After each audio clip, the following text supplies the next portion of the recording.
What's up, everybody? It's Wednesday evening. Welcome back into LTL. I need to get this black screen a little bit shorter into my intro, but it's nice to be here with all of you. Nice to see everybody. Let everybody know if you're in the chat. Let me know if you're in the chat. Let us know where you're from. I see some Go Squad members here. It's really, really nice to see everybody here. And Leslie, we're going to get into what a golden handshake is. What a golden handshake is. Thank you, Blue Lights. I appreciate you. Says hello. Keep up the great work as always.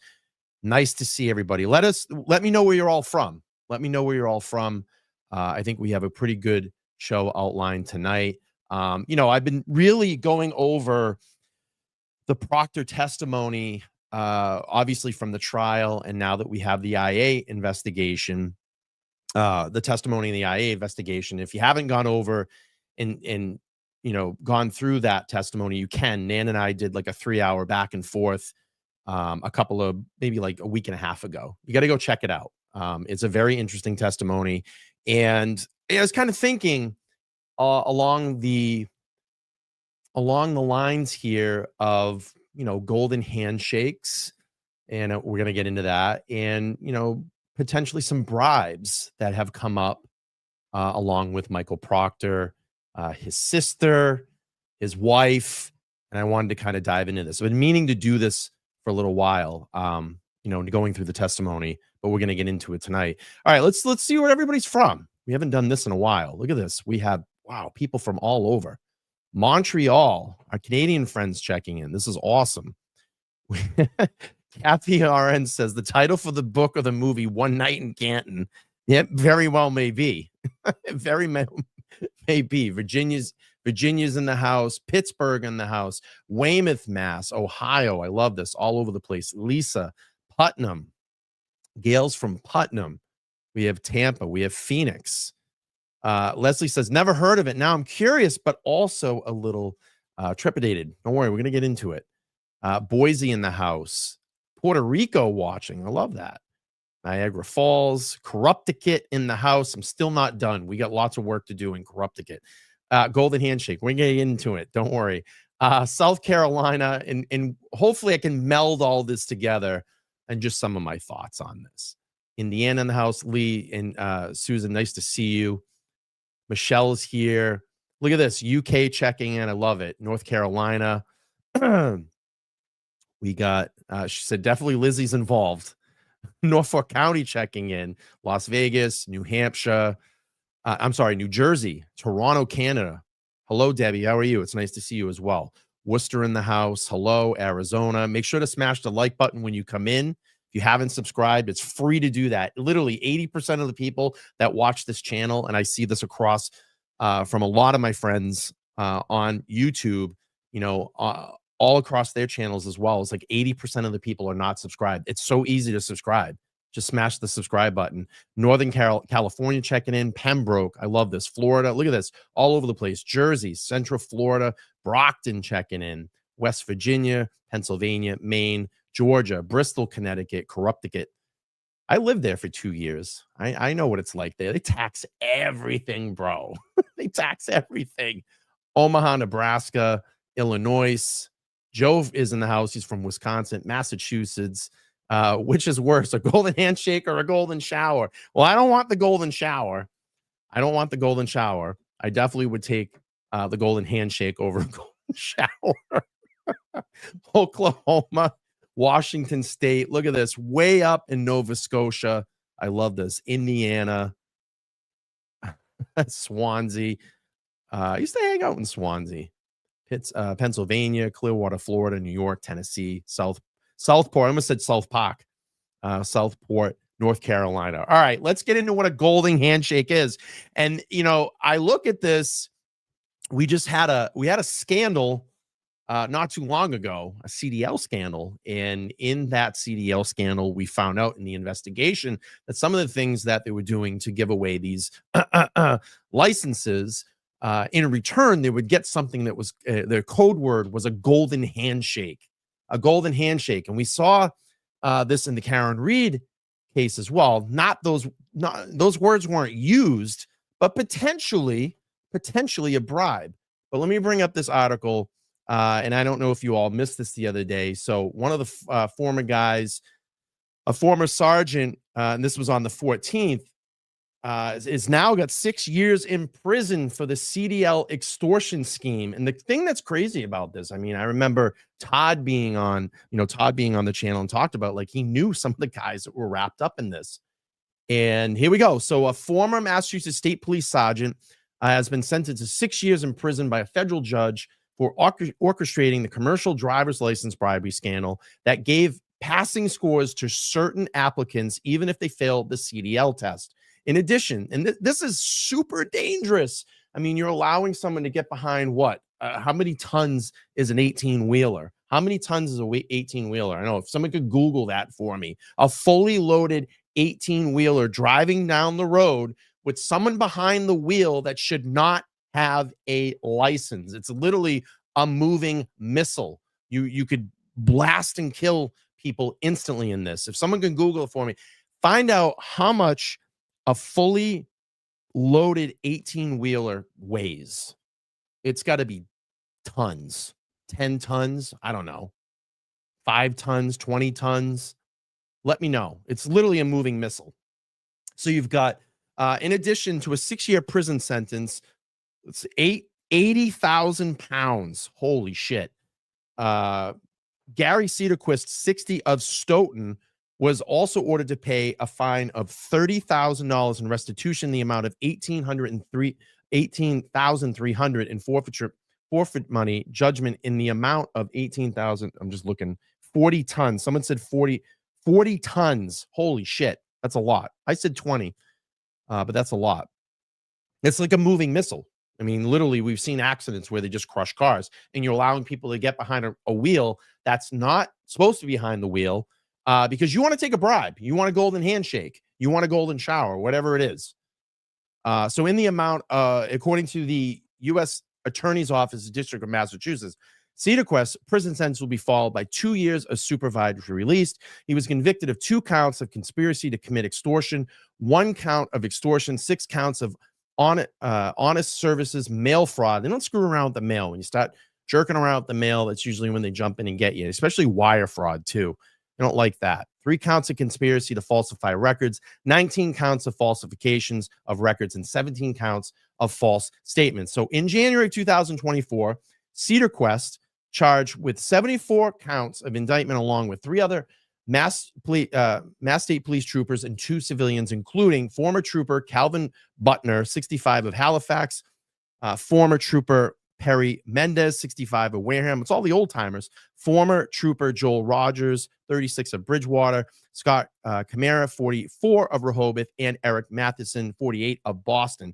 Between or about February 2019 and January 2023, Cedarquist and his co-conspirators, who were in charge of the MSP CDL unit, arranged to give passing scores to at least 3 dozen applicants, regardless of whether they had not actually passed or even take the 3-part CDL skills test. The applicants were paused using the code word, and here it is, golden handshake or golden agreement. In one exchange, Cedarquist describes one of the golden applicants as an idiot and who has no idea what he's doing and should have failed at least 10 times already. So you're literally giving someone a passing score, giving them a passing license, and allowing them to drive down the road in a fully loaded, what did we say, 40-ton missile that literally could take out dozens of cars and kill dozens of people. And okay, because you want some soda or you want a snowblower, and you're going to hear about some of the things that they got here. In return for passing applicants, Cedarquist accepted bribes in the form of cases of bottled Fiji, that premium water, Voss water, and essential water, cases of bottled Arizona iced tea, and coffee and tea products for boxes of Twizzlers and Swedish Fish. This is what they allowed people. They gave licenses because they wanted to chew on fucking licorice. That's what they literally wanted to do. So you're handing people licenses to get behind a wheel and essentially drive a fully loaded missile down the road to kill people. Good stuff. He also accepted 750 granite post and mailbox and a new driveway valued over $10,000 and a snowblower valued at $2,000.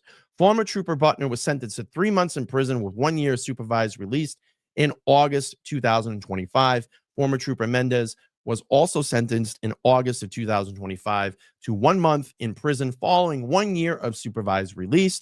Matheson was sentenced to 1 year and 1 day in prison, followed by 3 years of supervised release in September of 2025. Camaro was sentenced to 1 month prison, followed by 1 year supervised released in September 2025. I mean, in my opinion, it's not enough for these guys. It's not enough. It's definitely not enough. The Goodmans, thank you so much. Look at this, 13-month member. Yeah, exactly. Look at Diamond says, wow, cheap bribe for putting communities in danger. Hang on. Hang on 1 second. I want to play the news clip on this. And this is what it goes back to. MSP, a lot of people in the SP know about bribes and put people in particularly dangerous situations. Hang on 1 second. I had this queued up and I just lost it. Son of a gun. Let me get this up again. Hang on. Oh, let's see. CDL scandal. Yes. Where is it? I think it's this one. Nope, it's not that one. Bear with me 1 second, crew. Here we go. All right, let's play this video here. Let's play this here. Do I have the right video? Yes. All right, cool. Let's play this. Here we go. Be clear. It is those named in this indictment that have lost their moral compass, and they will be held accountable. First at 6, 4 men trusted with the badge. Never turned out bribes and bottled water. Violated that trust in a bribery conspiracy. Thanks for joining us. I'm Glenn Jones. And I'm Priscilla Good Casper. evening. Now, in total, 6 people were arrested in a scheme that gave guaranteed passing scores to certain applicants for commercial driver's licenses. We have team coverage for you tonight with NBC 10's John Maroney and our investigator, Ryan Kath. Let's start with John, who has details on the federal investigation tonight. John. Glenn and Priscilla, this is all the result of a lengthy investigation. The charges are serious and disappointing, given the fact they involve people from law enforcement. You get it? This case is about the specific individuals charged in this indictment and referenced in this indictment. It is not about the more than 2,000 men and women who serve in the Massachusetts State Police. A 74-count indictment against former and current state troopers accused of taking bribes in exchange for commercial driver's licenses. The CDLs were for sale, and troopers were bribed with free goods to pass applicants no matter how they performed on the test. The scheme is said to have involved 4 troopers responsible for issuing the CDLs. 2 of the troopers are retired, but all of them have been charged, along with 2 civilians. Authorities say licenses were given to 17 drivers who failed or never took the test in exchange for goods and services, with troopers sharing text messages like this one. Did the 1030 pass today? Yes, sir. He got the golden handshake. I'm quite familiar with this investigation, and I'm pleased to see the indictments today. There needs to be accountability and transparency in everything that's done. The interim colonel of the state police said in a statement. And I want to pause this and talk about this for a second. The thing that's scary about it is, where is the oversight? Where are the leaders that should be looking into this? Where are the people that are doing the check and balances? Right? This shit is just sliding. And it's happening all the time, especially here in the state of Massachusetts. Look at the track record of all the corruption that goes on. And we just went through almost 2 years on this channel talking about the Karen Reed case. And look at all the things that have just once over, just keep peeling back the onion layers and exposing more corruption. And then you have to sit here and look at, who are the fucking people that are looking into this? Where is the oversight? Where's the transparency? Where are the people that are the leaders that are supposed to be in charge? They are nowhere to be seen, or they're involved in this shit with hiding it.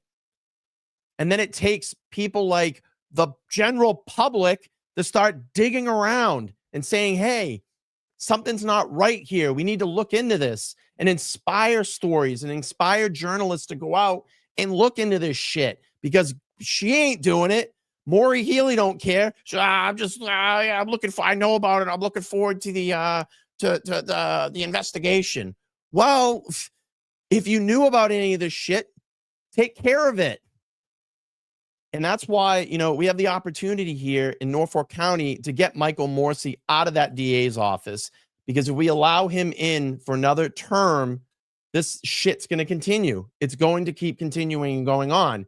And, I don't know, were there any accidents involving any of these people? I mean, all these golden handshakes being let out with people that giving CDL licenses to people that shouldn't have them. They can't even pass the qualifying test. Jeez, man. Let's go. The alleged misconduct of those defendants is the antithesis of, and in stark contrast to, the values, character, and integrity of the overwhelming majority of troopers. Sergeant Gary Cedarquist was head of the CDL unit. The U.S. attorney says a $10,000 fix to his driveway in Stoughton was done for free.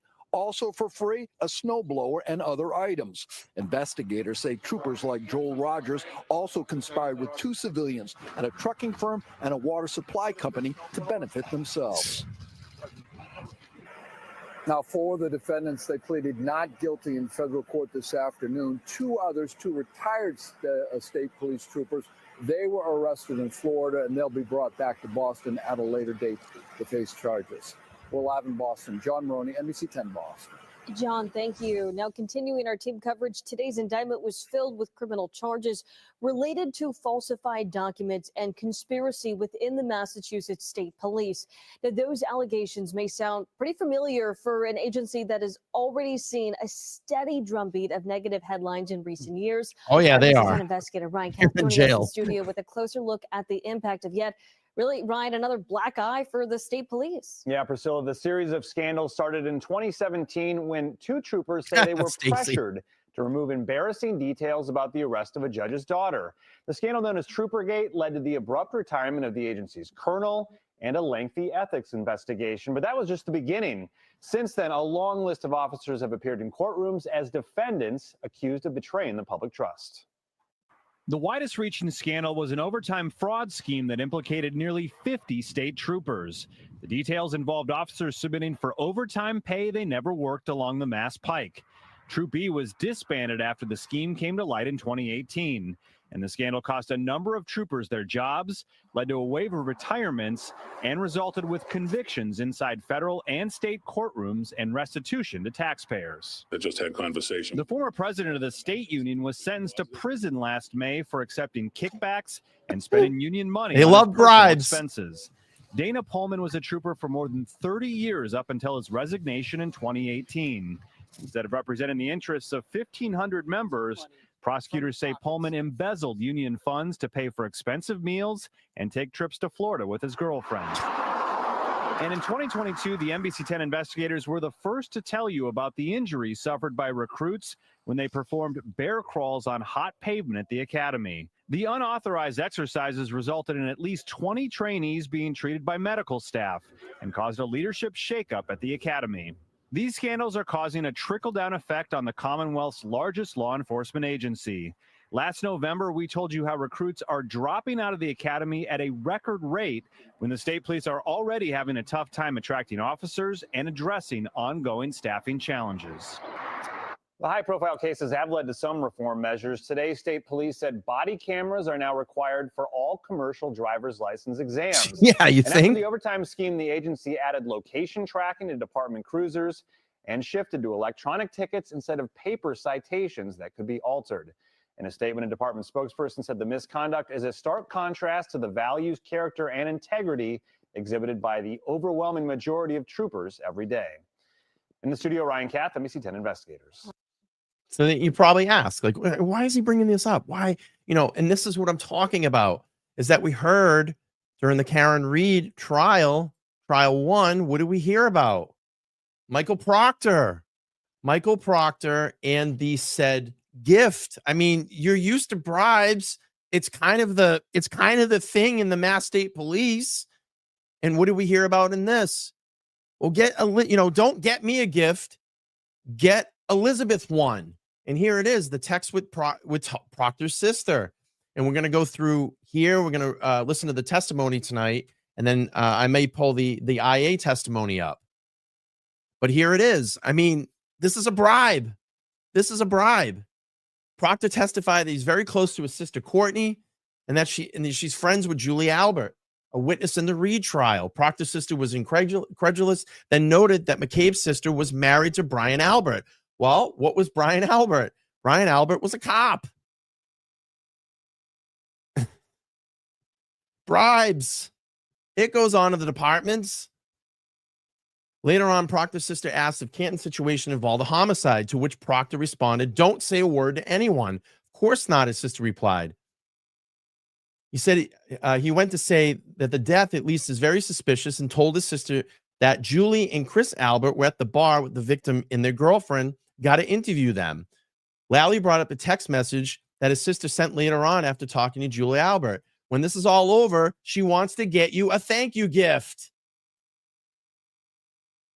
Proctor replied, "Get Elizabeth one," referring to his wife. The trooper told the jury that his wife had been stuck taking care of the two kids for 10 nights, and added, "I never received a gift. I never asked for a gift. My wife never received a gift. My wife never asked for a gift." About Reed and Proctor's text with his sister, hopefully she unalives herself. Let's go to the testimony. This is a bribe. Alan Jackson digging in. Here we go.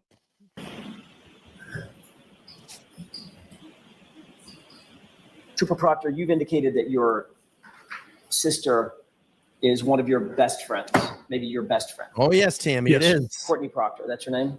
Courtney Correct. Proctor. Elberg? I'm sorry? Her last name? Elberg. Elberg. With an L. And you're aware that she is also very, very good friends with Jillian Daniels, Julie Albert. Correct. Are you aware of any circumstance in which any of the Alberts have been over to your parents' house? Yes. Have you ever been over at your parents' house when any of the Alberts have been at your parents' house? Yes.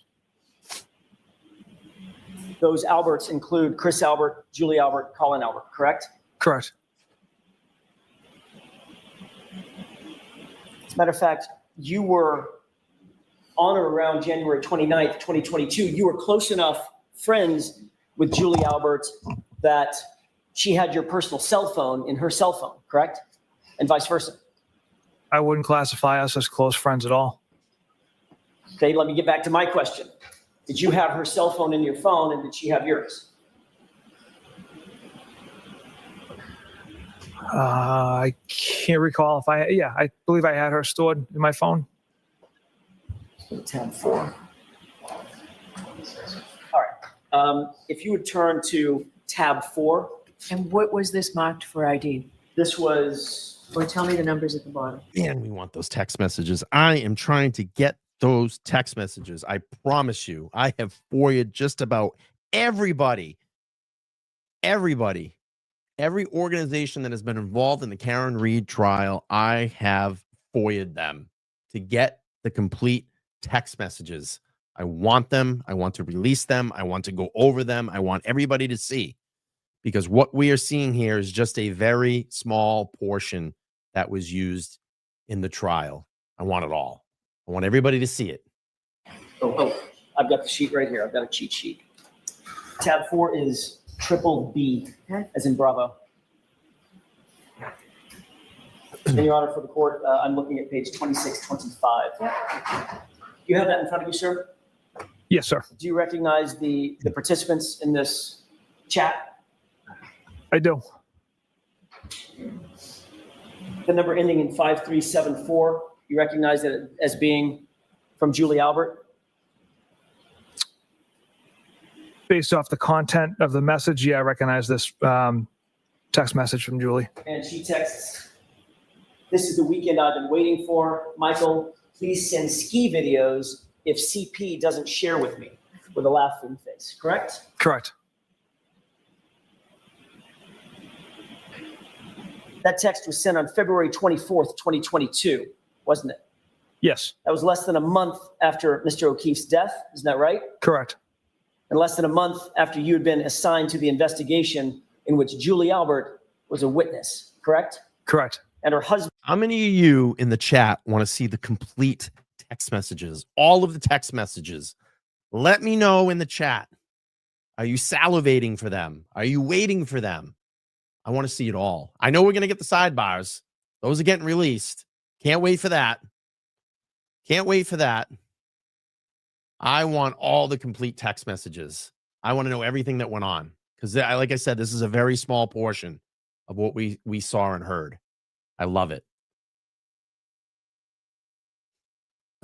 Chris Albert was a witness, correct? Correct.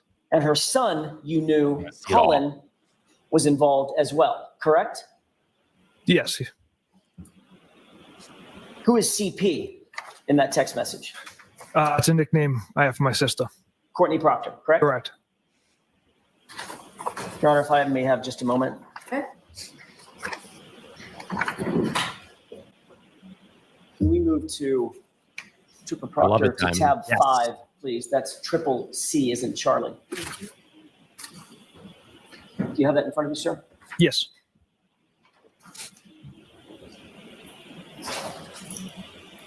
And this would be page 2664. If you return to that page, please. Trooper Proctor, on January 19th, 2022, 10 days before Mr. O'Keefe's death, you were texting with your sister about whether Julie Albert might be available to babysit for your own son, correct? Yes. So in fact, your relationship with the Alberts was close enough that you would consider leaving your own child in the hands of Julie Albert as a babysitter, as a caregiver for your toddler. Listen, I think they did. I mean, like I said, to start this off, I mean, look what just happened in the CDL scandal, the bribes that happened in that scandal.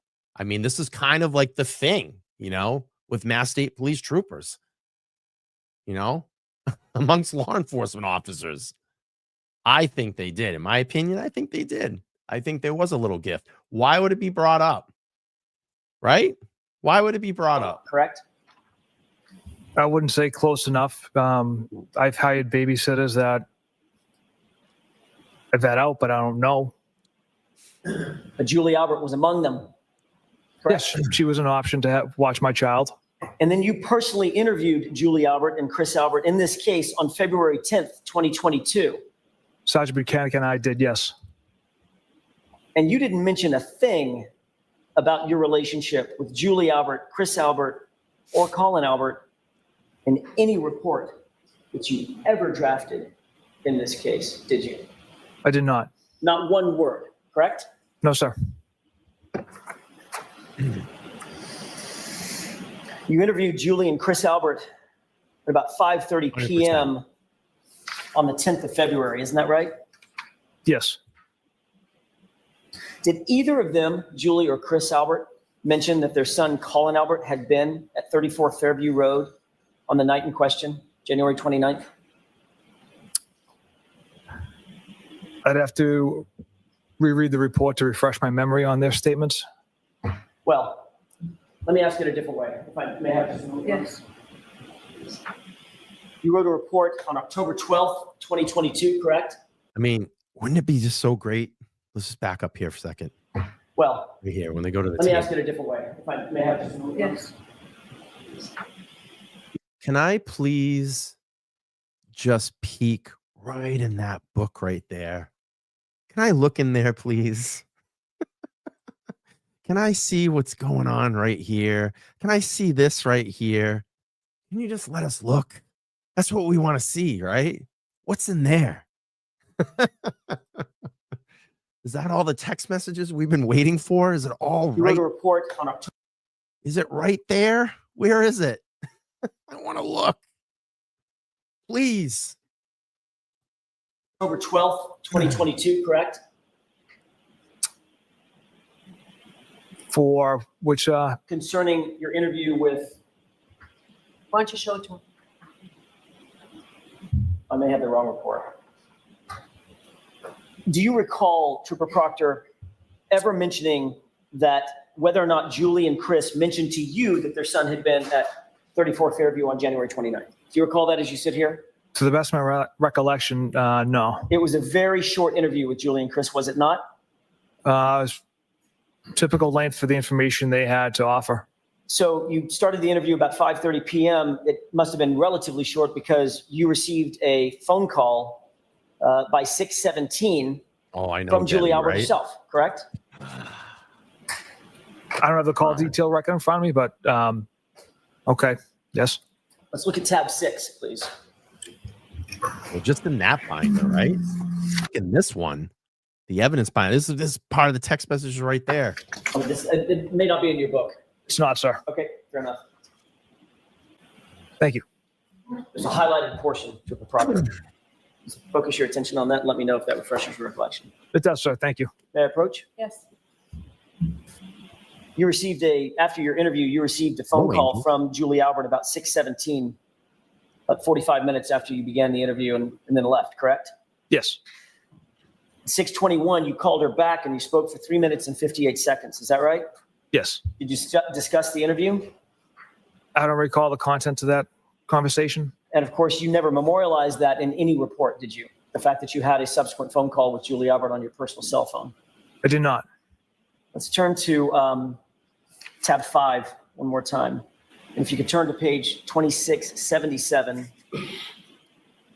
Trooper Proctor, after your interview with Julie Albert, your sister, Courtney, texted you, "How did it go at Julie's? She was so nervous." You recall that? Yes. In fact, you responded to that with a ha, ha, ha, ha, ha. 4 ha's, right? And then why, question mark, correct? Correct. Then you responded, "It was fine, just a quick convo," correct? Yes. You were literally reporting back to your sister about the progress of your investigation in a homicide investigation, weren't you? Objection. Sustained. You can ask it differently. Were you reporting your progress to your sister about your investigation? Objection. Sustained. Your Honor, may we approach? This is insane. And the question should be, why? Why are you reporting? Why are you reporting? May I? Yes. Thank you. Were you reporting the progress of your investigation back to your sister, Courtney Proctor? No, absolutely not. But you did say that the conversation, the formal interview went fine. It was just a quick convo, correct? In response to my sister indicating Julie was nervous, that's why I told her it was fine. Trooper Proctor, Julie and Chris Albert were not actually treated like witnesses in a murder investigation. They were treated more like friends. Wouldn't you agree? I can't. Objection. Aaron, I can't wait. Absolutely not. We've established that you're very close with your sister, Courtney, correct? Correct. Here we go. You provided your sister with updates on important advancements during the course of your investigation into this case. Did you not periodically? I made her aware of newsworthy stuff. That started as early as January 29th, 2022. Mary. Isn't that right? Don't have the exact date or content. Well, the day of the incident, you began letting her know that you were involved, that you had been assigned, what the status was, Yes. the nature of the case. Correct. It was a homicide, correct? Yes. Matter of fact, you discussed who the players were, who Very the true, Heather. people were that were involved. Isn't that right? I just mentioned Julie and Chris were out earlier in the evening. So you mentioned the Alberts, correct? Julie and Chris, yes. You also mentioned the McCabe's too, didn't you? At some point. Yes. Yeah. At 2668, Your Honor, that's the page that I'm referring to. Okay, go ahead, sir. You wrote the word homicide. Is that right? Yes. You were describing to your sister the nature of the case that you are now assigned. Is that right? Correct. She wrote the Canton thing is a homicide. and you wrote, "Don't say a word to anyone," correct? Correct. And then she wrote, "Of course not." Isn't that right? Yes. And then you wrote what? In the very least, it's suspicious. In the very least, it's suspicious, correct? Correct. So at that time, at least at the time that you wrote that text on the 29th at 3:05 in the afternoon, you believed that the case was suspicious, right? It was before we found significant pieces of evidence. So you believed that it was suspicious that it may involve the Alberts, right? Absolutely not. Whatever, dude. She then writes, "This is your livelihood," didn't she? She did. Meaning this kind of case could make or it could break your career, right? Objection. Sustained. She then wrote, "I would never mess with that." Is that right? Yes. Your sister, Trooper Proctor, was warning you that you shouldn't be investigating a case in which close friends or family members were involved. Objection. Sustained. Did you take her text, "This is your livelihood, I would never mess with that," as a warning from her that you shouldn't be investigating a case that involved close friends? Objection. I'll allow it. Absolutely not. That was in response to "don't say a word to anyone." And that was how I interpreted "this is your livelihood, I would never mess with that." A couple of minutes later, 3:07 on January 29th, you told your sister, quote, "Julie and Chris were at the bar with the victim and girlfriend. Got to interview them." Is that right? Yes. So you were telling Courtney, your sister, updates on what your investigation advancements were, correct? Who Just you're that gonna part. Interview, why you're going to interview them. Yes. She wrote, "You got to be kidding me," correct? Correct. Did you take that as, "You got to be kidding me, the Alberts are involved"? No, absolutely not. And then you wrote, "It's not a big deal," correct? Correct. And then she wrote, "I bet I know the person." Sounds like it is, meaning it is a big deal, right? Yeah, I'm not sure what she meant with those messages there. But she did write, "I bet I know the person," didn't she? She did write that, yes. And you know she's very close with the Alberts, correct? And she's close with Julie and Chris. You then wrote, "No, I meant," or you wrote "not." I think you meant "no." "I meant that they were at the bar with them," correct? Yes. She writes, "Yeah, I got that part." And then she continues on, "But I know a lot of their friends," correct? Yes. Did you see a problem in this exchange? Nothing jumped out at me. Your sister's literally explaining that your family friends are suspects or possible suspects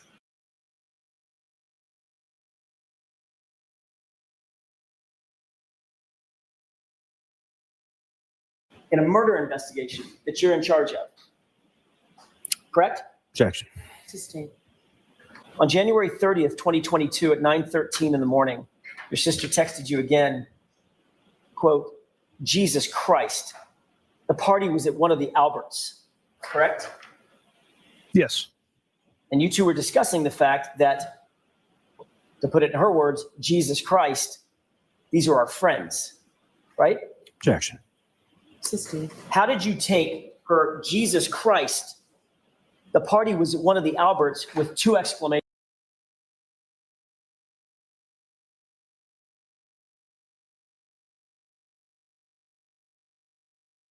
I don't think he ever did. I don't ever think that doing the right thing was ever in this guy's mind through this case. And now look at, we're going to see in other cases as well, too. Because if he was doing the right thing, they wouldn't have found nasty text messages that were involved all the way back to 2013. Look at all the implications that have come up. Look at his own fucking union dropped him. The union lawyer dropped him on his appeal. That's how bad this was, Tisha. That's how bad this guy was. And they didn't want to get into it. And they didn't want to continue to get this exposed out to the public because it would make the union, the Mass State Police, and the whole state and all the officials in Massachusetts fucking look terrible that they allowed this guy to continue with his career. They didn't want to get into it. That's why they dropped him. That's why they dropped this guy. They wanted to save face. But it's pretty scary. It's pretty scary that they allowed this guy to continue. And who was, then now you have to start looking at his superiors. And they're going to be the next ones to fall. It may take a little while, but I think there's going to be some conversations and some knocks on their doors too. Tully, Yuri. I guarantee it. Points. How did you take that? That's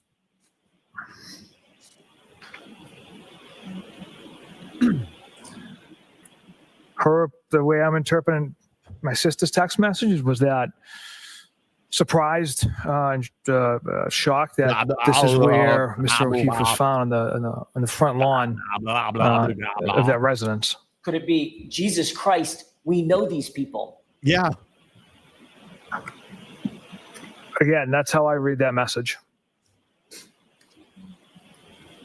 You don't deny, Trooper Proctor, that you were routinely disclosing to your sister pretty intimate details about the investigation, correct? I wouldn't say intimate. I'd say newsworthy stuff or just generic, nothing too specific. Newsworthy, would you have gone to the news at this point in the investigation? Would you have gone to the news and said, yeah, Julie and Chris were at the bar. I got to go interview them? Objection. I'll allow that. Is that what you do, Trooper? No, I would not do that, sir. So it was not newsworthy. These were details, internal details about the investigation, weren't they? Yes. And you were sharing them with your sister, Courtney Proctor, correct? Correct. And Courtney Proctor's best friend is Jillian Daniels, and one of her closest friends is Julie Albert, right? Correct. Hey, Alex, how are you? Then on February 1st, 2022, your sister texts you that she's actually meeting with Julie Albert, didn't she? Yes. And that was before you ever interviewed Julie, correct? Yes. So it appears that Courtney was providing information to Julie of some sort before you were able to actually interview her. Is that right? Objection. Sustained. She was, well, let me ask it this way. See that? Look at the sustained objections. Don't let them answer the questions. Have kept so much out of this trial. You don't deny. Of course, that's what she was doing. Of course, that's what Courtney was doing. That Courtney was meeting with Julie before you interviewed her, correct? Correct. And you don't deny that you had been providing information about the case with Courtney before you interviewed Julie, correct? Provided information that Julie and Chris were at the waterfall and I needed to interview them. Yes, that's the information I shared. And who knows what you shared verbally, not in text messages, correct? Objection. Did you, we have text messages, Trooper Proctor. Did you share other information on phone calls with Courtney? No. So the only information we're to believe, you talk to her 5 to 6 times a day. The only. That's very interesting. Alan's like, look, dude, we got the text messages. Hang on here. Let's back up. He's like, look, dude, we got the text messages. About the case with Courtney before you interviewed Julie, correct? Provided information that Julie and Chris were at the waterfall and I needed to interview them. Yes, that's the information I shared. And who knows what you shared verbally, not in text messages, correct? Objection. Did you, we have text messages, Trooper Proctor. Did you share other information on phone calls with Courtney? No. So the only information we're to believe, you talk to her 5 to 6 times a day. The only information that you claim you shared with Courtney about the details of the investigation are contained in these texts, which we have. Objection. I'll let you answer that. Can you answer that? The information that I share with my sister contained within these texts, yes. You never discussed this case verbally, over the phone or in person with Courtney. On the phone, I'm sure there's been conversations that's things that have been newsworthy items that have gone to the news. There's definitely been conversations in that regard. Then before you ever interviewed Julie, your sister informed you that Julie actually wanted to get you a gift for your participation on this case, correct? The golden handshake. Yes. In tab 5, let's turn to page 2672, Trooper Proctor. You see the text from you, "What's up?" Yes. And what's Courtney Proctor's response? Nothing. I just saw Julie, and she said, when this is all over, she wants to get you a thank you gift. And I respond with, get Elizabeth one. Hang on just a second. Let's take them one at a time. You were asked about this on direct examination by Mr. Lally, right? Correct. And you looked at the jurors, paused, and said, I want these text I messages. never asked for a gift. I never received a gift. Elizabeth never asked for a gift. She never received a gift. You remember that? Correct. You said you never asked for a gift, correct? Correct. What's your next text? Yeah. Get Elizabeth one. There you go. Golden handshake. That golden shower. The golden shower. Get Elizabeth one what? The golden shower. Referring to a gift. Right.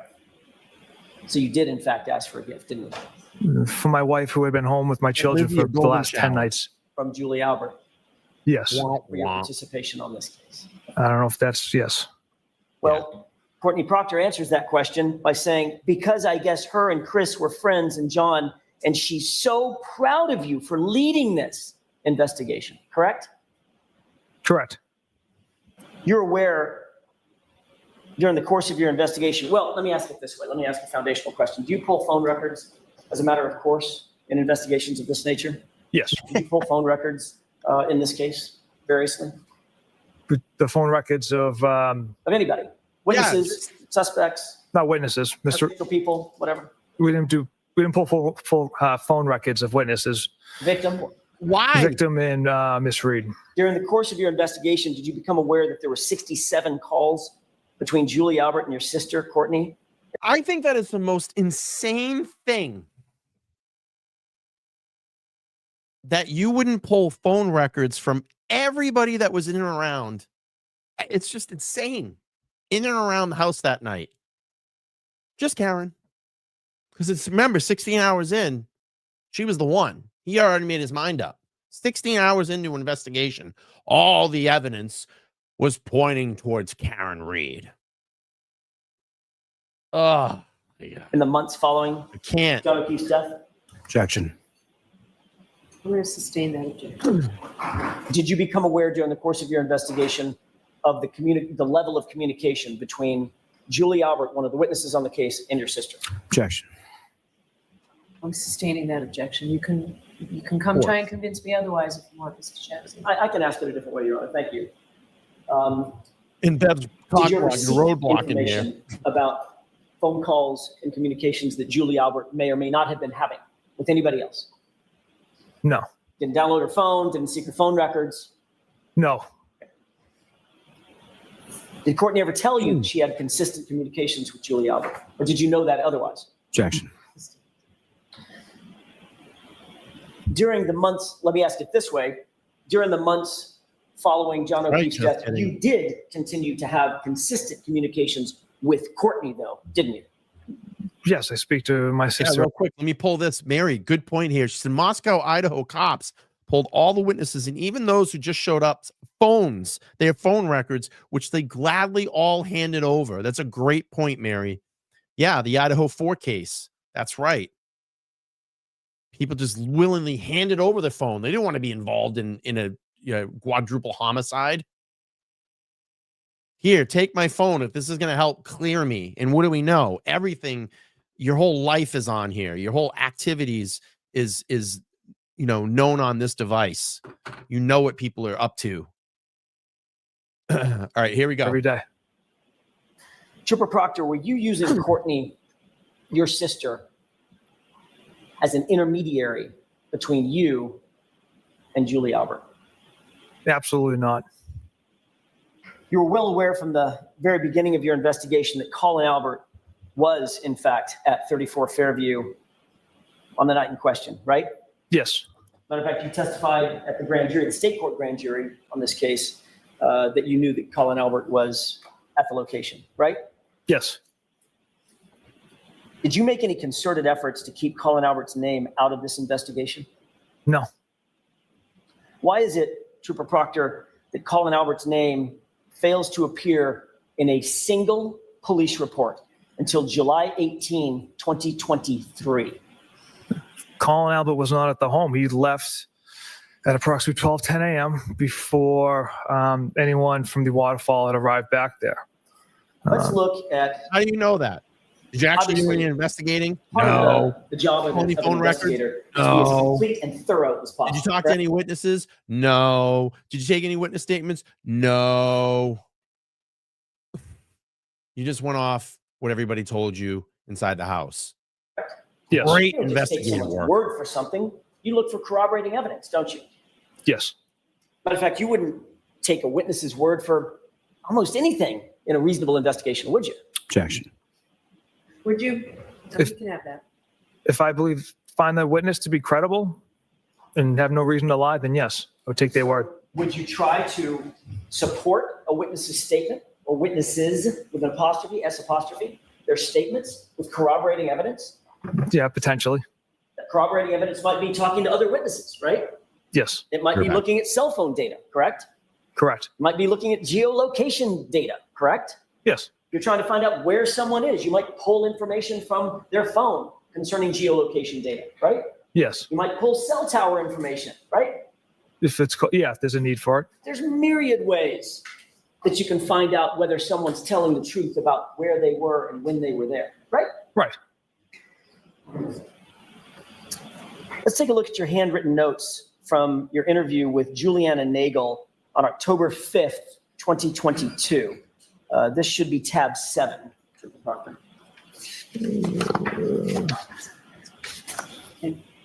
Oh, What is it for identification?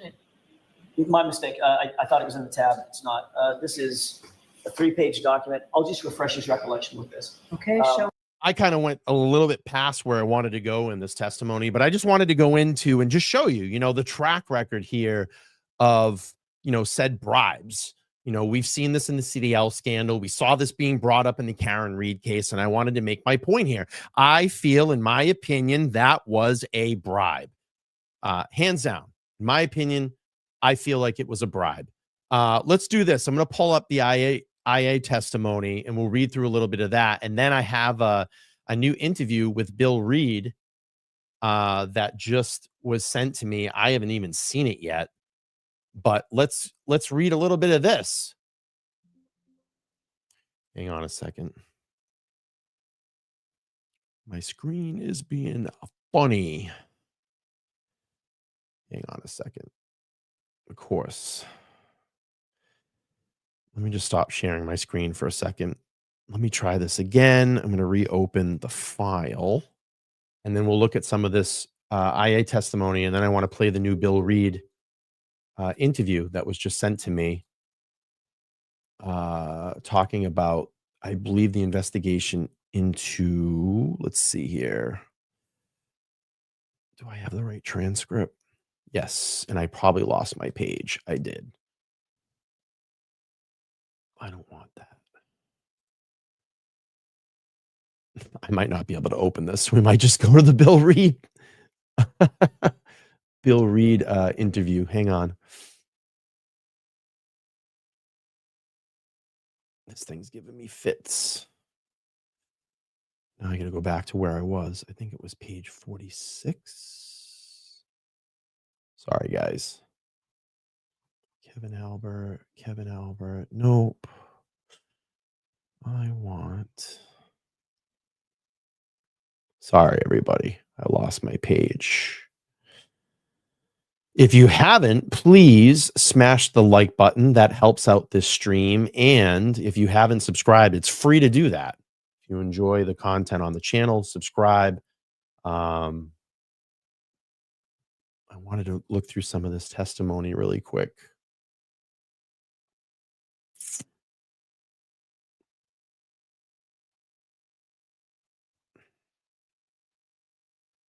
Sorry to make everybody wait.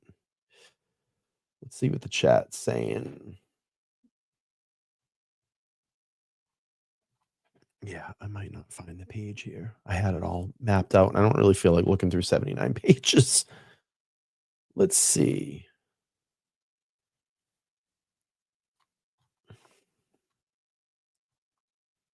Mm, mm, mm. Oh, I think I got it.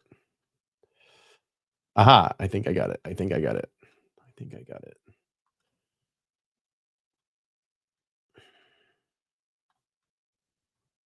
I got it. Okay, I got it. I got it. Sorry, guys. Let me share my screen again. So let's go to Proctor's IA testimony, and this is back on the 7th. I'm sorry, January 23rd, 2024. And it goes into the gift.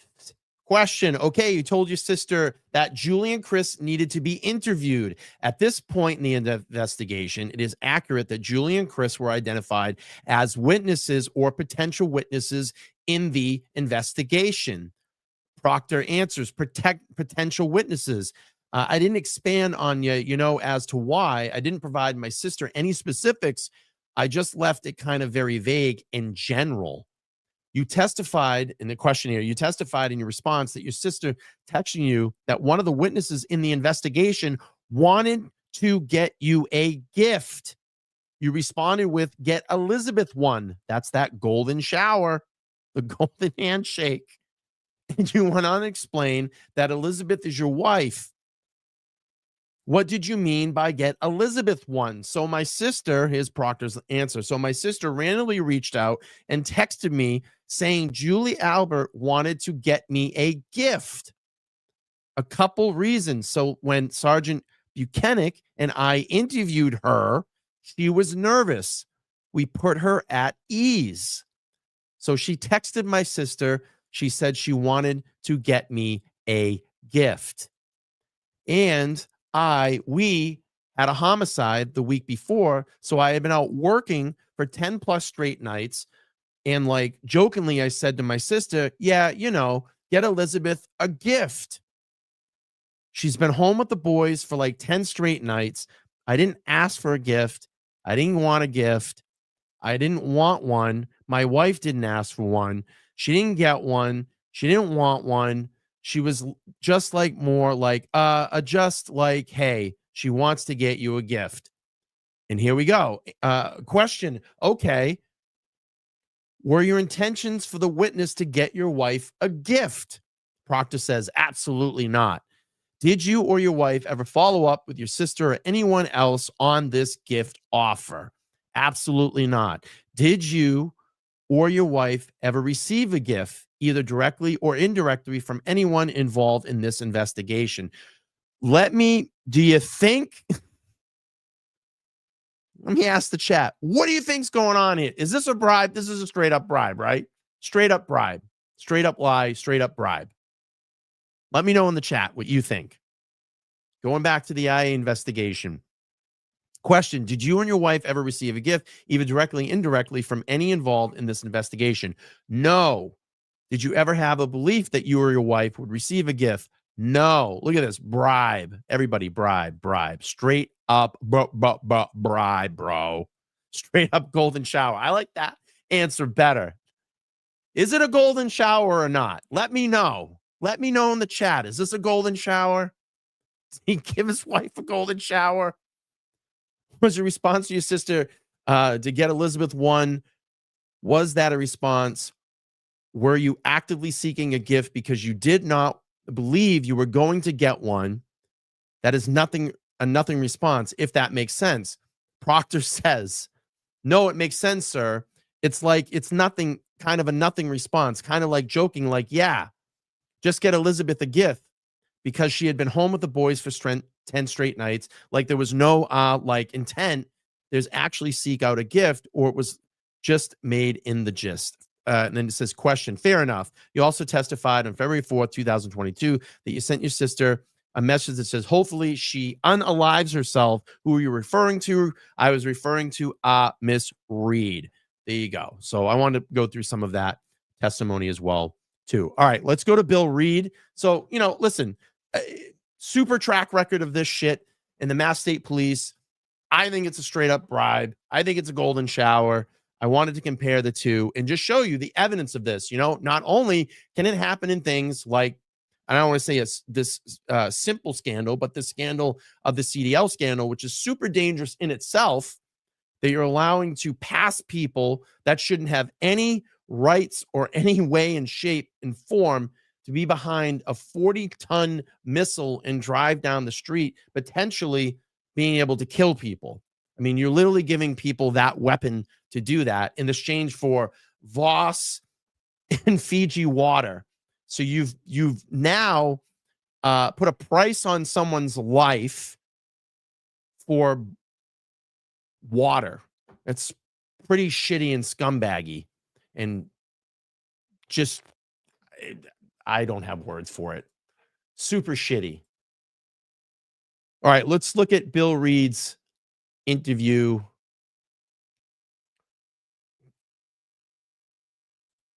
This was how long ago? A couple hours ago, released. All right, here we go. Mr. Reed. So, Bill, tell me, Way. I mean, since Karen's acquittal, how has life been for the Reed family? It's been in one way, a sense of fresh air, because the looming murder charge now, she's been exonerated from that. But, life still goes on. We're fighting this corruption.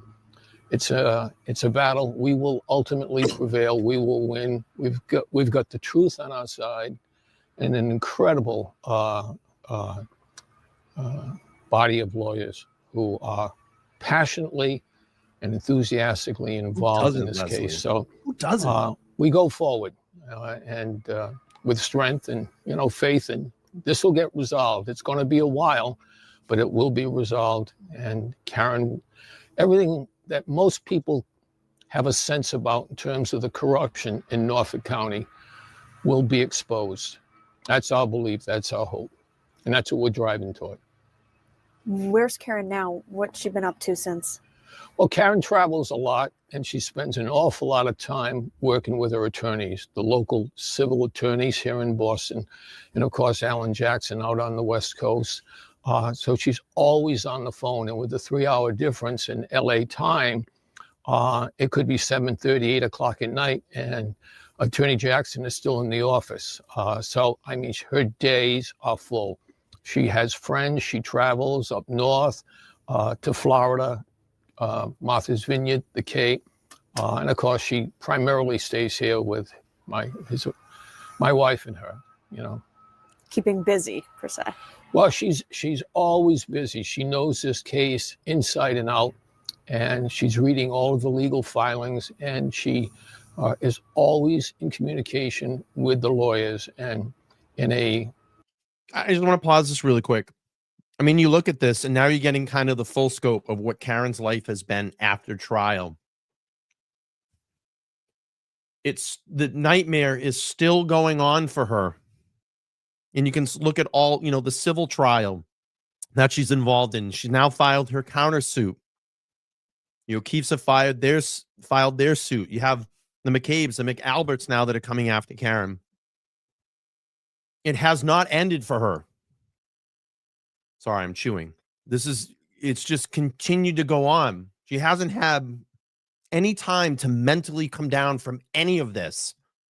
I think a lot of people thought like, oh, she's going to walk out of the courtroom and her life is going to be normal. It's just going to go on, and she's going to probably go back and find a job and find work and be this normal person. It has not stopped for her. It has continued on and on and on. And it's so sad that we have to look here, Mr. Reed having to get up and give interviews like this, progress updates, where they should be vacationing, enjoying themselves, and maybe a warm area like Florida or anywhere but here. And it's like you just having to continue to fight until Karen's name is ultimately free and clear of everything. It's ridiculous. It shouldn't be like this. They should be on a beach. In a very positive sense in terms of guiding their thinking and listening from their perspective, what the legalities are in terms of the law. So it's an education for all of us. How vital is Karen's legal team? I mean, would you have gotten to this point without them? God, no. God, no. Crazy. First and foremost, Alan Jackson. He's just among a sea of great lawyers. He is one of a kind. His skill set, his passion, he's just inimitable. He's just matchless. And he's a great, great man. And we're so indebted to him for how he's fought tirelessly for Karen. And it's not easy when you're 3,000 miles away and you're traveling and you got jet lag and everything. And plus she's got an inventory of critical cases out there in California and the like. So, I mean, I don't know how the man does it. I don't know, but we're grateful for him. I don't think anyone's too surprised by the lawsuit. I mean, some people could have said they saw this one coming. What does your family hope comes from it? One of the lawyers, I think it was David Yannetti early on, said sunlight is the best disinfectant. Yeah. And this will be the opportunity to depose many of these folks from the Massachusetts State Police and the like. And without the guardrails provided by the criminal prosecution in Norfolk County. So we are confident. We've got, again, fabulous lawyers, skilled, passionate, and working around the clock. You can be bright, well-trained, but you need a work ethic, and their work ethic is just beyond measurement, really. And you can hear like that stress. It's still there, when he's, sometimes answering some of these questions. I mean, just wanting this nightmare to be completely over and free. I just feel so bad. The last couple of years they've had to sit in courtrooms, not enjoying their life, putting this ultimate stress on themselves. It's crazy. It's so crazy. All right, here we go. Feeling really positive about one person in particular who's kind of helping in your case. Can you kind of talk to me about that? Lost in yesterday's news of the filing by Karen and her team, the 46-page document that's heavily grounded in evidence, the law, and the Constitution, and brilliantly drafted, was the announcement that, and this was in the local papers, that a former federal prosecutor who resigned from his dream job earlier this month and was also, as reported, involved in the federal probe of the investigation conducted by Norfolk County into the Karen Reed matter, has left his job with the U.S. Attorney's Office and has taken up residence, sold his residence, I believe it was in East Boston, and has taken up residence in Quincy, Mass, and will be challenging Michael Morrissey if he decides to run again for the position of Norfolk County District Attorney. And I can tell you personally, I am heartened by that news because I think this is an individual who probably has a rich perspective of what went on, and to leave his position with the U.S. Attorney's Office to come sell his house and come into Quincy, take up residence so he can be part of Norfolk County to pursue this position of District Attorney for Norfolk County. I couldn't be more thrilled. From what I know of him, I don't know much. I've never met him. I've only seen pictures of him in the local paper, but I know he's from your neck of the woods. He's a native of Lincoln, Rhode Island, graduated from Brown, and I think has his Juris Doctor from University of Wisconsin. So we're just thrilled that the aspect that this man, Attorney Deitch, he's a prosecutor. He comes potentially into this position with prosecutorial experience. He's not a lifetime politician. So I just say to the residents of Norfolk County, get out there and vote. Please take back your government in Norfolk County. Get out there and vote. Yeah, I talk about this all the time. You know, people get so worried about the national politics. Worry about the people that are running your communities. Worry about the people that are running your communities, because you might get a Michael Morsi in there forever. And then the corruption continues and innocent people go to jail and innocent people get brought to trial. And innocent people, their lives get ruined by corrupt politicians and corrupt law enforcement officials that are allowed to be in these positions. Look in, if you don't like the things that are going on in your local community, get behind a candidate that will get these motherfuckers out and do the right thing for you, to work for the people and do the right thing by your community. The national election, that'll all work itself out. In my personal opinion, I don't think we're ever going to have an 8-year president ever again. I think it's just going to keep flip-flopping every 4 years, because everybody in this country can't make their fucking mind up. But you can make a difference in your community. You have to live there. So make a difference. Get out and vote in your local elections. Don't be a fucking armchair warrior, keyboard warrior, where you go on Facebook and you go on Twitter and you complain about your community, and you go into your community groups on Facebook and go, oh, I can't believe that, you know, Joe Dirt won, or, you know, Billy Smith or Sally Sue. And then you go out and vote. No, I didn't vote. Well, then what are you complaining about? So go out and make a difference. Find out who's running your communities. All right, back to Bill Reed. Really important. Yep. What do you think about the response that this lawsuit just furthers a fuel that this is a conspiracy theory? Well, I don't know what else they can say. The truth will be told. The truth will come out. And when it does, I don't think there'll be too many surprises. 95% of the population, not only in this region, but in this country, if not around the world, have, after 3.5 years of watching this, 2 trials of what Karen Reed endured, they have a good sense as to what happened. I mean, you can't look at these trials, inverted videos at the Sally Port, John O'Keefe's shredded hoodie that was suggested it was done by when he was left to die on the lawn by being passed over by Karen Reed's vehicle. And yet it was done by a technician at the Massachusetts State Police Lab. All of the witnesses whose testimony was questioned because of recanting earlier testimony that may have gone on during the first trial or in a federal grand jury.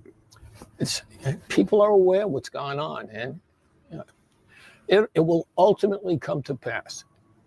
We will know everything that happened. Justice will be served. It'll be too much of an outcry for justice to just, not be served. Bill, what do you think is the biggest hurdle for Karen and her team going forward? Stay healthy, stay strong, and they will. After 4 years this January, they have no quit, as Alan Jackson says, no quit. All the fight in the world, because it's a cause. This is an innocent woman who's been set up, who's been framed. This is a cause for justice. As an attorney, if you can't get behind this cause, you're probably in the wrong profession. So you really think the biggest hurdle would be mentality and staying strong rather than anything legally? Know the facts, and argue them skillfully, depose the right people. We'll win. We will prevail. That's right, There's no doubt in my mind. How important has Karen shared this with you? How important it is for her to clear her name? I think most people see her as being terribly victimized. We know she's been objectified in terms of some of the vile comments by the now disgraced and former trooper, Michael Proctor, who has since been fired. Um, Karen lives within her own being. She knows she didn't do anything.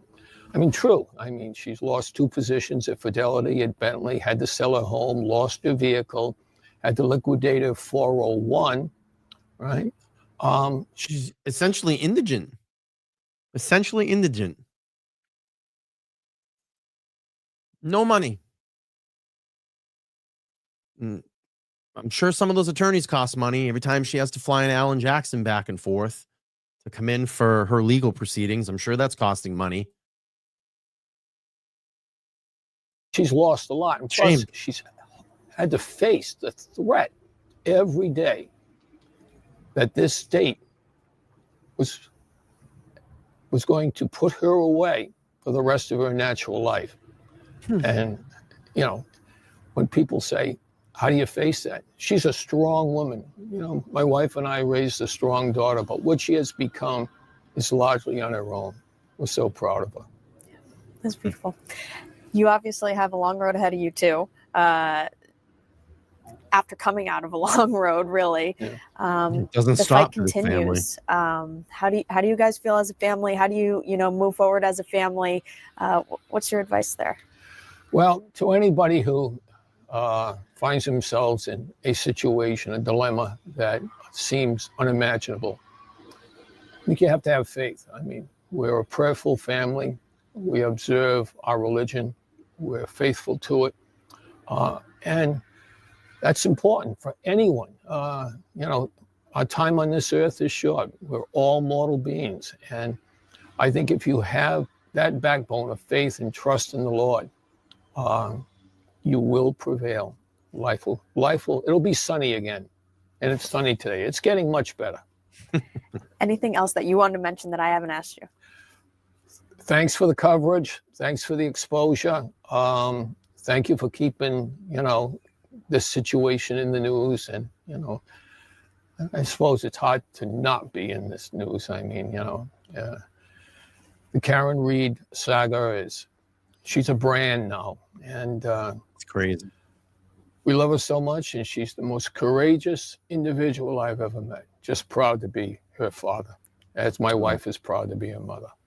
And she is fighting for not only herself, but people before her and after her. Well, absolutely. There are people likely incarcerated who were not fortunate or blessed, as we have been in this case, to fight for the truth, to identify attorneys such as Alan Jackson, who can rally to the cause.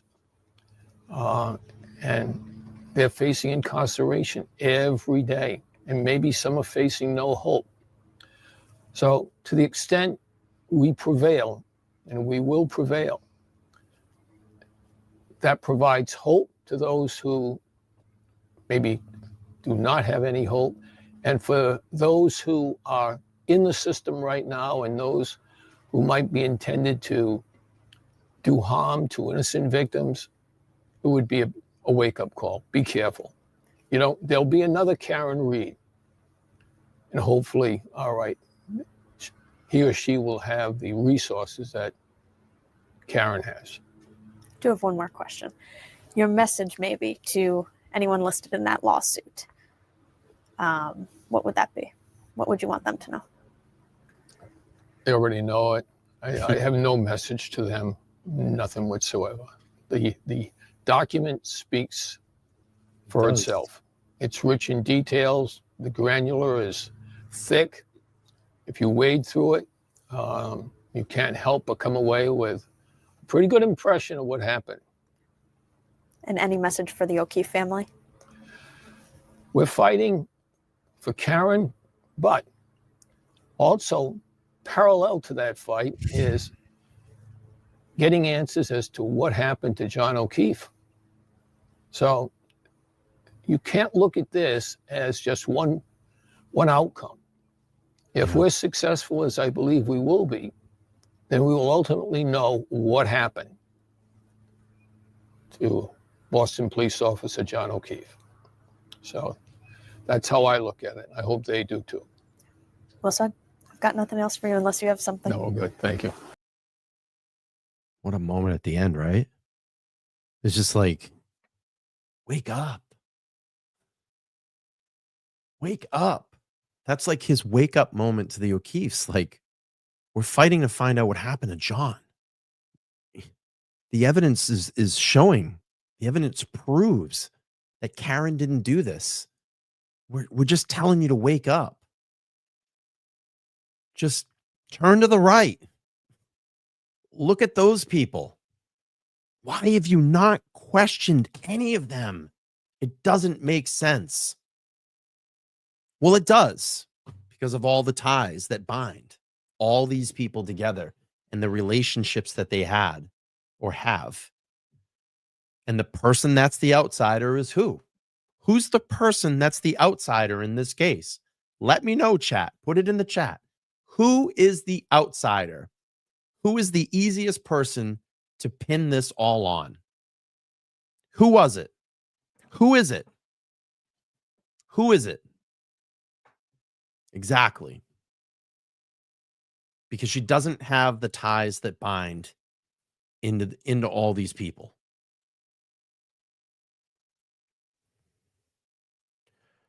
All right, let's look at this. This just dropped yesterday, and I still haven't had the opportunity to read through the lawsuit. I plan on doing it at some point and going over it. Karen Reed files explosive lawsuit alleging police cover-up in John O'Keefe's death. Let's listen to Ted Daniel.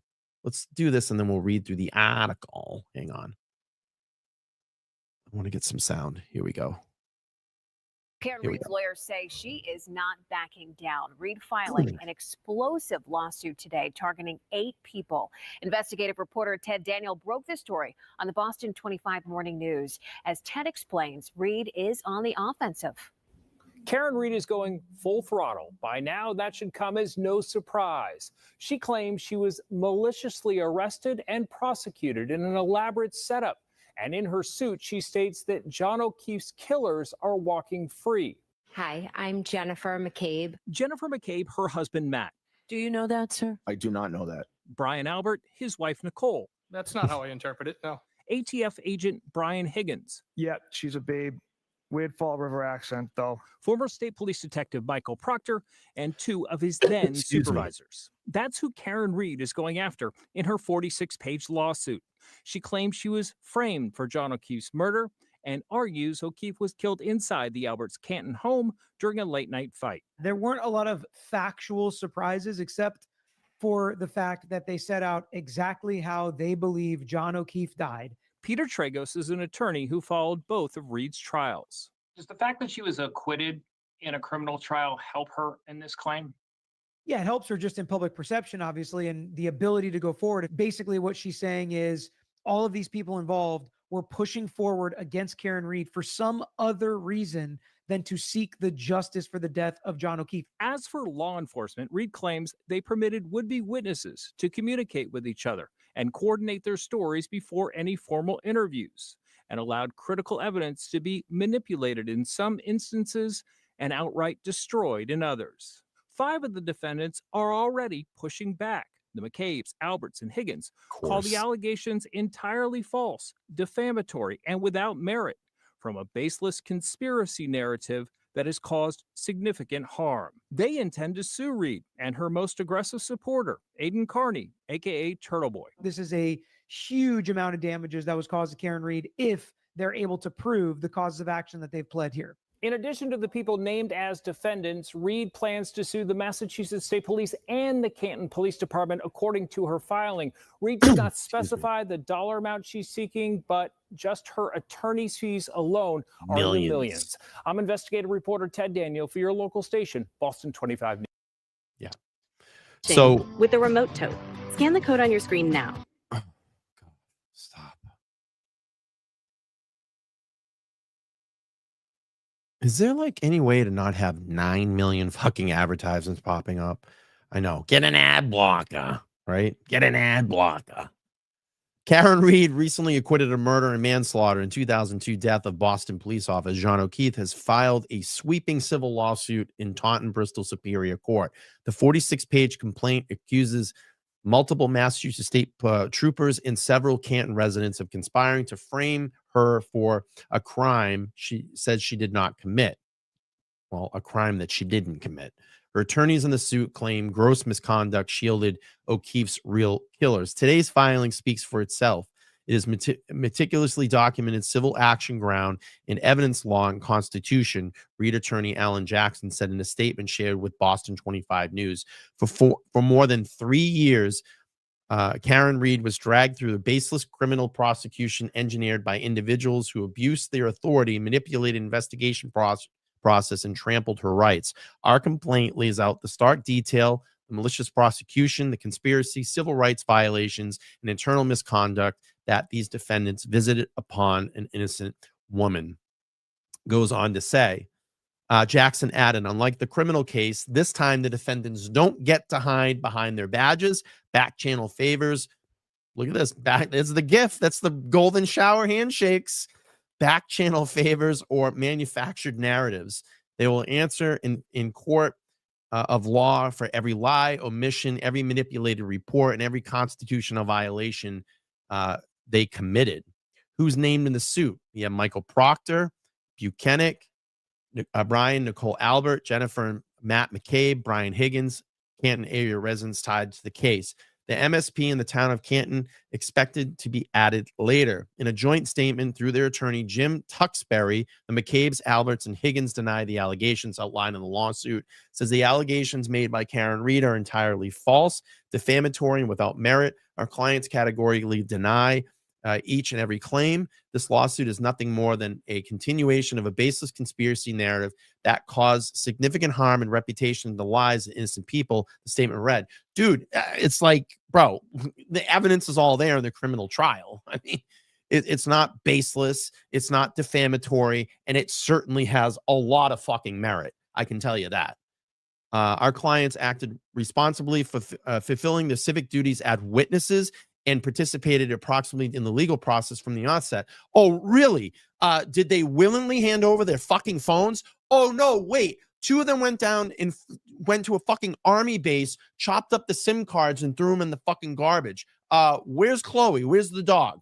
Where's the fucking dog? Why didn't Brian Albert come out of his house when there's, police cars and fucking ambulances coming down his road? Oh, what? He didn't hear anything? Oh, what? The dog didn't jump up and fucking hear the ambulance? Come on, bro. And how about when we go knock on the door? Can we maybe come in and look around? You're saying like you willfully everybody helped out in this investigation? You got to be fucking kidding me. You got to be fucking kidding me. So it goes into, let's see, Miss Reed claims distorted facts, misrepresentation of the evidence, and targeted private citizens in the attempt to deflect and blame. Okay, buddy. Let's see, key allegations, conspiracy and cover-up. Reed claims O'Keefe died inside the Alberts home after a late-night party, not from being struck by an SUV. That is fact. 100% fact. 100% proven in a court of law. Acquitted by a jury of her peers, okay? Taken as fact. The defendant staged the scene to look like a hit and run, evidence tampering. The suit accuses investigators of planting taillight fragments and glass on her vehicle in the O'Keefe's clothing, deleting surveillance footage and falsifying reports. Bias misconduct text messages allegedly show Proctor calling Reed derogatory names and vowing that she's fucked just hours into the investigation. That is fact. And then destruction of evidence. 2 defendants allegedly destroyed their phones. Oh, look at this. After a court-ordered preservation. G, impact on Reed. The complaint details devastating personal consequences, loss of job, home, health insurance, millions of dollars in legal and expert fees, severe stress, exacerbated by chronic illness. Legal claims. Reed seeks damages under federal civil rights law, Massachusetts civil rights, and common law claims. She's demanding a jury trial and punitive damages. Next steps. The defendant has not yet responded. Well, they have. Reed's attorney say they will move to consolidate the case with the wrongful death lawsuit for efficiency. The lawsuit comes after Jennifer McCabe, Matt McCabe, Nicole Albert, Brian Albert, Higgins sent Reed's attorney and the blogger, journalist, Aidan Carney a brief claiming that Reed spun a vile work of fiction. She has blamed them for the O'Keefe's death. They are planning to sue her for defamation, and good fucking luck with that, because it takes a lot to try to get someone hung up on that. A legal brief obtained by Boston 25 News on Monday reveals, a wrongful death suit filed by the O'Keefe family also alleges that Reed outrageously created false narrative, and the O'Keefe family has suffered emotional injuries, physical injuries, pain, anguish, emotional distress, and other harm caused by the defendant Reed's negligence. Now, how about that you didn't fucking tell the truth, okay? How about that? How about that you didn't willfully fucking help in any part of this investigation? How about that? So the beat goes on. The beat goes on. And it's just sad. You know, you look here, you look at Bill Reed in that interview, you know, listen, you can see the stress. You can see, you know, when he's having to answer these questions, like, you know, they want it to be over. They want Karen's name to be free and clear. And this is just not going to be free and clear until all of these civil, you know, cases are all wrapped up. And, you know, she may never get her fucking name back because it's been destroyed by these people in Canton. And I just find it hilarious that they sit there and say, oh, our lives have been dragged through the mud. Really? Really? Karen lost everything. She lost John. She lost her home. She lost her job. I mean, everything because of this shit. So, I don't know. The beat goes on. You know, still a lot of work to do. Karen's next hearing is on Friday. And, you know, we'll have to see what goes from there. We'll have to see what goes from there.